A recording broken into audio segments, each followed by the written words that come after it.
This episode is brought to you by Shopify. Do you have a point of sale system you can trust, or is it a real POS? You need Shopify for retail. From accepting payments to managing inventory, Shopify POS has everything you need to sell in person. Go to shopify.com/system, all lowercase, to take your retail business to the next level today. That's shopify.com/system. Today on CityCast Madison. It's the Friday News Roundup. This week, I'm joined by CityCast Madison's Hayley Sperling. Police arrest over 30 War on Gaza protesters at the encampment at UW-Madison's Library Mall. A 14-year-old active shooter at Mount Horeb Middle School was killed by police after trying to break into his school with a gun. And in an attempt to offer a moment of respite for the tough news, a tidbit of bird joy for Fat Bird Week. It's Friday, May 3rd. I'm Bianca Martin, and here's what Madison's talking about.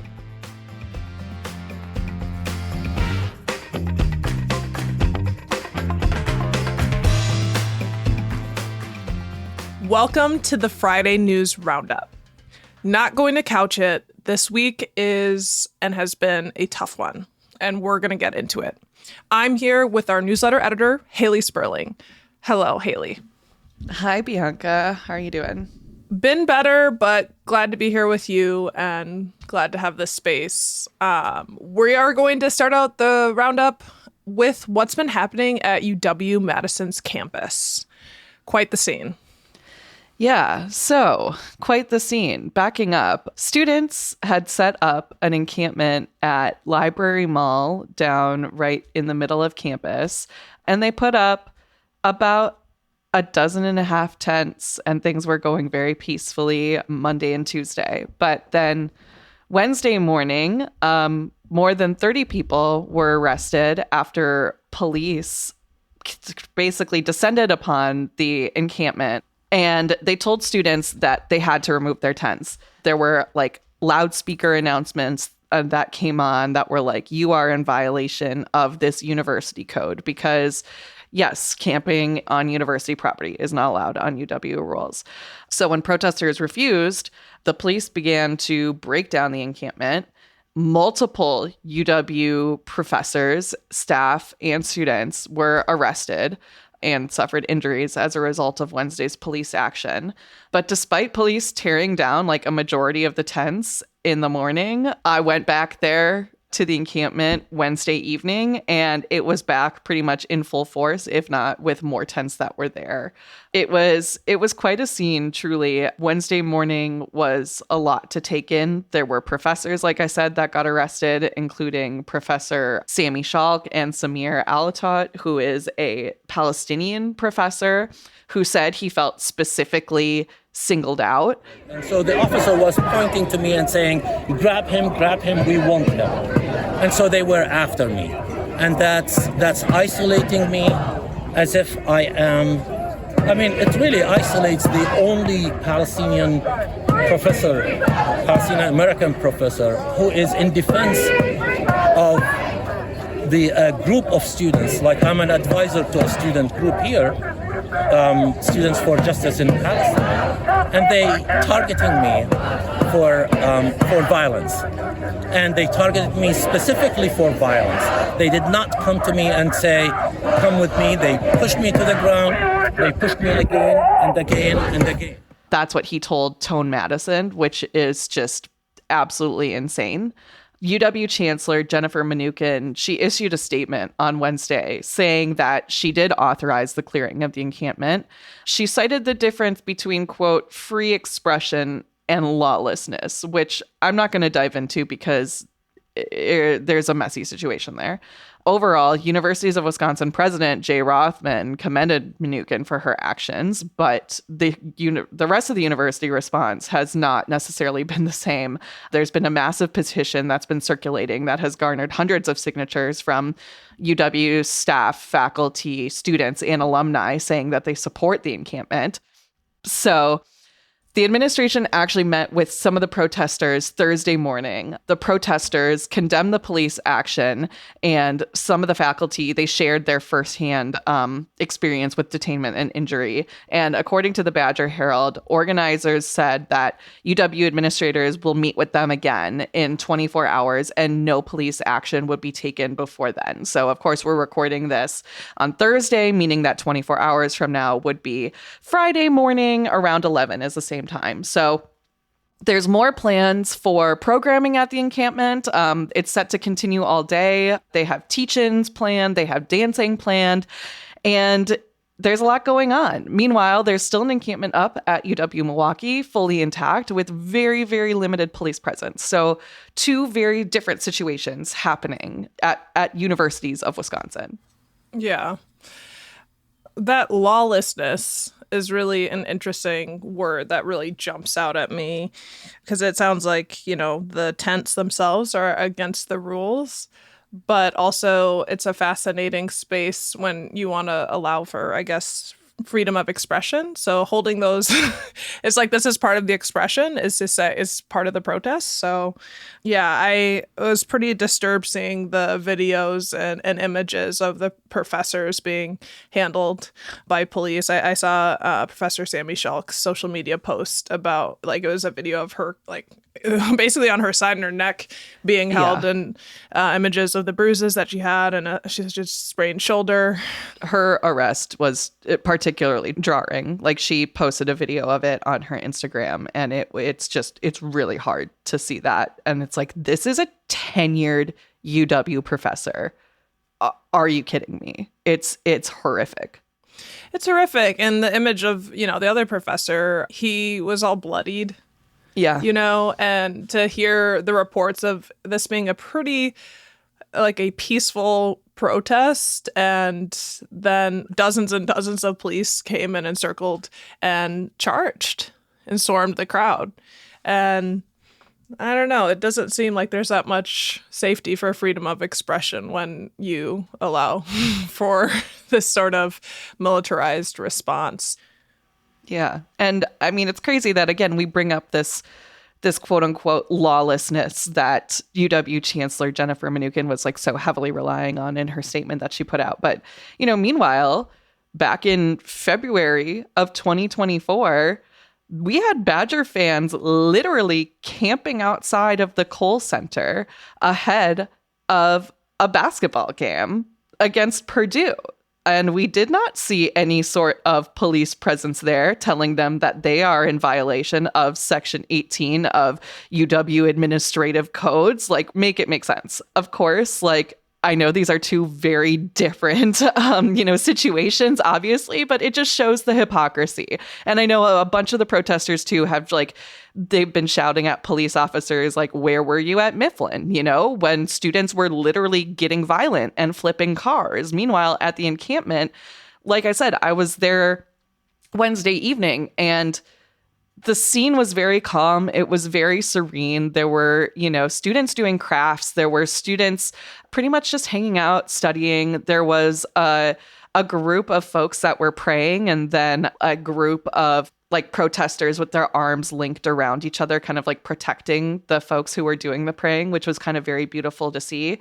I did see Professor Shulk, like, back at the protest scene that night as well, which was I think, like, very inspiring to see. Like, she, having been literally arrested that morning, like, came back, and she looked, I didn't go up or say hi because, it's like, you're in your own space, and it's a very tenuous situation, but she looked very ethereal. She was in this, like, beautiful purple flowy dress, and it just, I don't know, the whole scene kind of spoke to me, and the whole image of, like, they being the police really tore this encampment down in the morning, and by the evening it was back up and bigger than ever, and again, Professor Shulk arrested in the morning, back at the encampment by the evening, still looking fierce, still supporting the movement. And that's been her thing, is she said no matter what, she wants to be there, and she will put her body on the line for students to support their right to free expression and their right to protest injustices that they see happening. Overall, I really didn't see any sort of, like, counter protests or anything like that. There have been a couple of reports of some anti-Semitic events happening in the area, but that hasn't necessarily been a result of the protesters. That's been from outside actors. At least that's according to statements from UW. So we'll see how those situations progress. But right now, again, it's a very peaceful scene over at Library Mall. And it's fascinating, this is all happening. It's right around graduation weekend. Yes.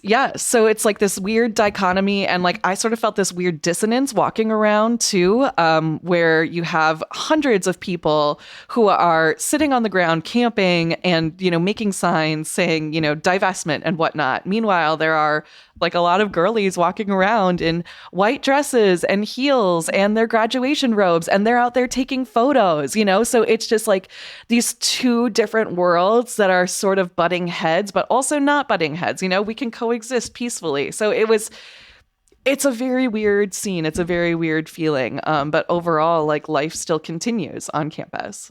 And we have another conversation to get to around police responding to a scene. But before we get to that, let's take a quick break.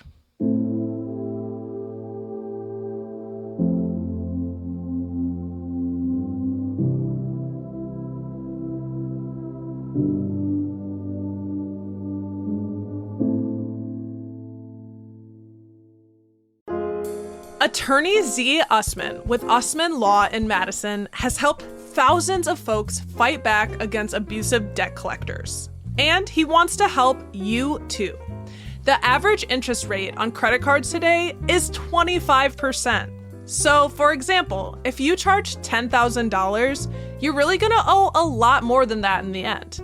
If you only make minimum payments each month, you're gonna be paying that off for longer than you realize. You'll end up paying more in interest than you borrowed to begin with. And nobody's got time for that. But there's help. Attorney Usman can help you figure out how long it'll take to pay off your debts. Then he can help you find ways to pay them off sooner and for less. To learn the easiest way to pay things off, visit madtownlawyer.com to schedule a free call with Attorney Usman, the finance fixer.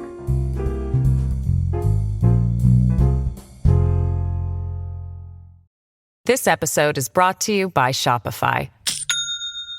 Do you have a point of sale system you can trust, or is it a real POS? You need Shopify for retail. From accepting payments to managing inventory, Shopify POS has everything you need to sell in person.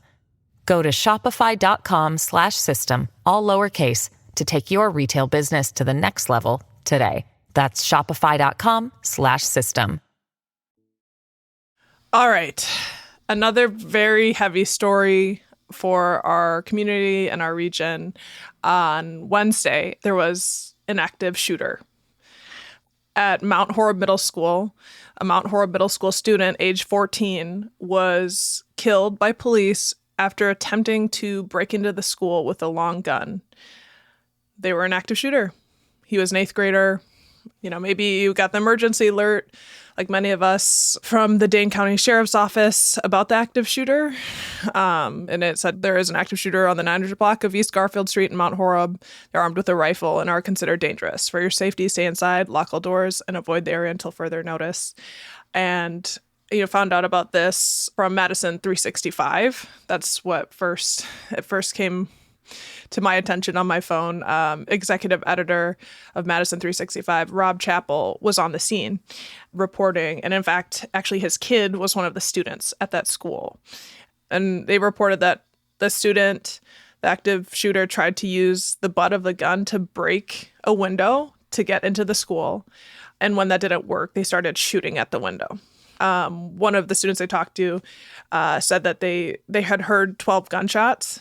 And, teachers, obviously everyone, it was that moment that all of us have been talking about, preparing for, unfortunately. And teachers had to instruct their kids how to be safe. The school went on lockdown. And, it's a very, very tragic event. The student did not get into the school.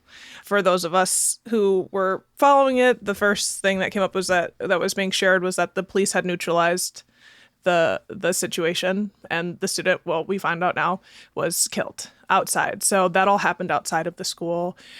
At this point, the Wisconsin Department of Justice has taken the lead on investigating the incident because Mount Horeb police officers had engaged the assailant and used deadly force. Some more details, why did this happen? Authorities haven't shared any specifics around motive, but the student had posted on Snapchat earlier that day some messages that were kind of cryptic. I'll share them, a couple quotes. One of them was, quote, "Break free from the chains of slavery, cheers to the blood," in Finnish. And another one was, in quotes, "My dad is a war criminal," in Bosnian. The latter apparently is the title of a Serbian war song. So those are some things that we know about the student. And it was, very scary situation, and it remains so. I think a lot of people in the community are shaken by that for obvious reasons. And, I saw a parent, a community member in the Mount Horeb area, and they shared a post online that it was family members and friends now are safe after a 7-hour lockdown and reunification process. And they're aching for the boy's family, who everyone knows, because that's how this works. Obviously, Mount Horeb's a smaller community. I don't think I really understood the profound disruption and ripple effects of school shootings until yesterday. All of my people are safe and no one is okay. Comments are off because I can't bear it, but needed to acknowledge it. So this was very heavy. Yeah, there's a lot of heaviness to take in. And I think one of the bigger takeaways that I'd seen in reporting on this story from Madison 365 and the State Journal and the Journal Sentinel was, parents saying that, well, none of us expected it to happen here. This is Mount Horeb. This is never going to happen here. And you hate to see it. You hate to see the day that these events come knocking at your door, and that unfortunately no one really is able to get away from that. There was one image too that Rob from Madison 365 had posted, and it's also in their article online, but there was a PE gym class that was rollerblading outside when the shooting began. And you can see where the kids just took off their rollerblades and started, running for cover. And there's just a very eerie photo of all of these abandoned rollerblades in the grass. And it's just, it's very scary. It's a very scary realization of things that could have happened. Thankfully, in this situation, there, of course, is no happy ending, because with a story like this, it's no part of it is positive. But thankfully, on a lighter end, no students or teachers or police officers were actually injured in the incident. So thankfully, the matter was resolved. I wouldn't say relatively quickly, but the matter was resolved, and students have been reunified with parents. I know that high school and middle school students, some of them, they didn't get to be reunified until 6:45, 7:30 p.m. at night. This was a long day for a lot of students and for a lot of parents and teachers and everyone in the community. So yeah. And one that won't be forgotten quickly, because in some ways you look at this almost best case scenario. Truly. It's horrible to say, obviously the 14-year-old lost their life, but no one was hurt outside of the shooter. And yet I think, from all of the comments and things that we've seen from community members in Mount Horeb, there is this extremely traumatic. And, Hayley, you and I just last week completed an active shooter training for protection as journalists. And it's the next week. And it included training for, going to protests. Yeah. When police go around a circle of students and how to avoid getting hurt, and then an active shooter training. And here it is. Yeah, it was very scary. The timing of this all, like you said, this training covered how to address police violence and protests, how to stay safe, how to stay away from a shooter, where to hide if a shooter comes for you. And it all it didn't seem, I guess, too far away when we were going through the training. But, at this very moment of time when we are dealing with 2 incidents literally back to back on the same day, it was a lot. It was a lot to sort of come to fruition and a lot to just have to deal with. So I know, again, like a lot of people in Madison are hurting right now. And it's important to take a step back and to take a time out when you need it. You do not have to be part of every news cycle, and you do not have to engage in every tweet or every post and whatnot. Don't forget that. Don't forget that. Yes. Like, take your space to take care of yourself.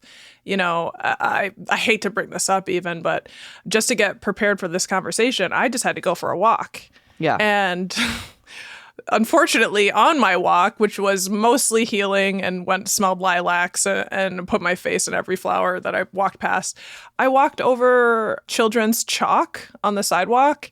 And for some reason, because kids are kids, I don't know why they drew this, but there were 2 chalk outlines of little kids' bodies.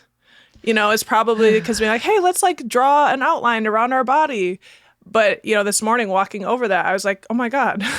It's so chalk eerie. outlines, of children's bodies. And yeah, whether it's children in Mount Horeb or children across the US that are dealing with gun violence, or children in Gaza who these students are protesting for, it's a very surreal time to be here, and to take it all in. But I'm glad that you got to take the time to take a walk.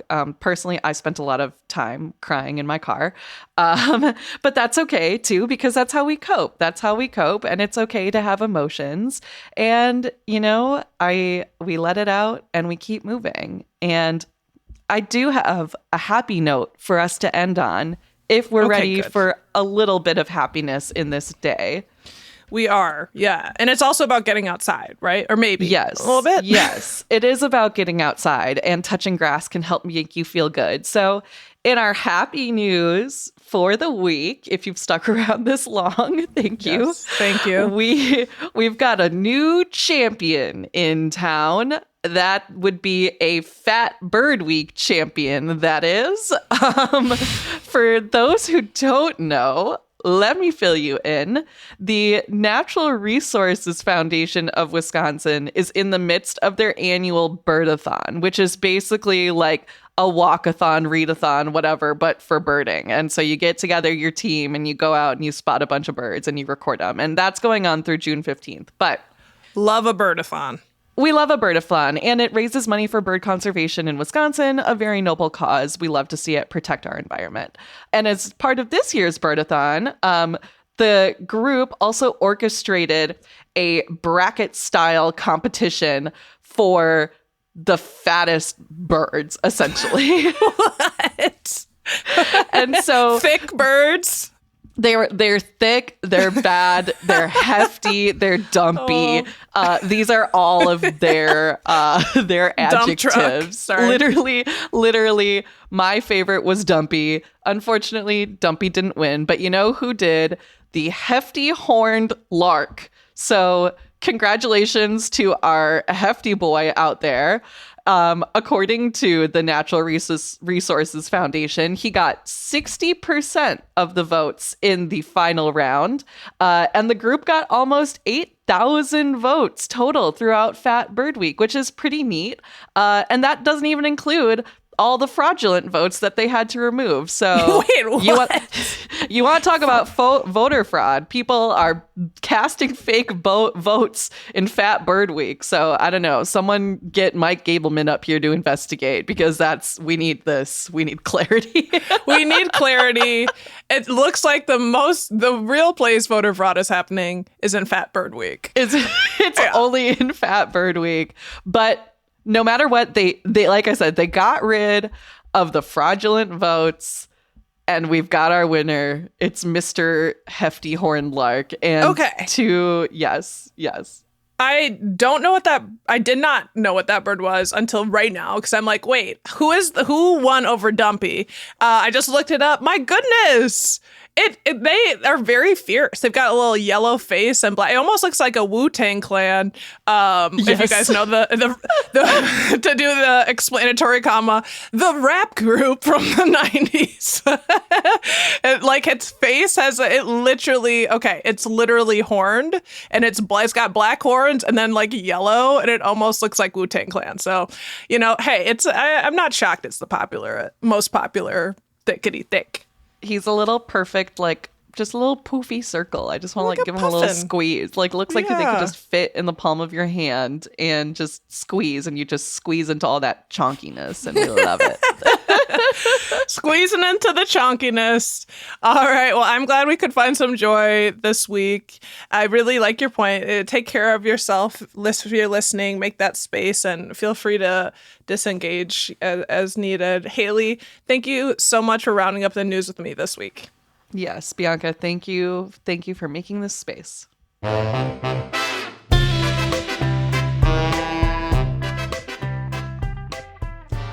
That's all for today here on CityCast Madison. I'm Bianca Martin, your host. We're produced by Phil Circus, Dylan Brogan, and Elizabeth Kama. Molly Stentz is our executive producer. Our theme music is by Carl Christensen. Hayley Sperling is our newsletter editor. You can always get more news delivered right to your inbox by subscribing to Madison Minutes. And if you enjoyed today's show, why not share this podcast with your neighbor? Remember, we're all in this together. See you back here Monday morning for more news from around the city. Until then, take very good care.